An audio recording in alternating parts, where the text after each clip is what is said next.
నమస్కారం. సుప్రభాత ఘంటారావానికి స్వాగతం. ముందుగా ప్రధాన అంశాలు. వనకచర్లపై తెలుగు రాష్ట్రాల వాదనలు విననున్న కేంద్రం. ఏపీ, తెలంగాణ సీఎంలతో సమావేశం ఏర్పాటుకు నిర్ణయం.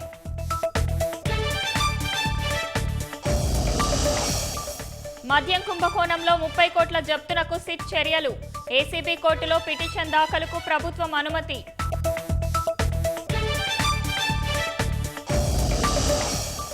నేడు తూర్పుగోదావరి జిల్లాలో సీఎం చంద్రబాబు పర్యటన. మలకపల్లిలో లబ్ధిదారులకు ఎన్టీఆర్ భరోసా పింఛన్లు పంపిణీ.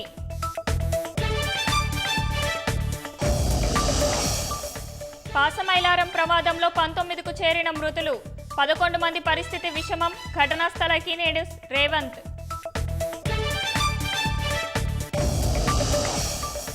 రావణ కాష్టంలో మండుతున్న మణిపూర్. సాయుధుల ఆకస్మిక దాడిలో 4 మృతి.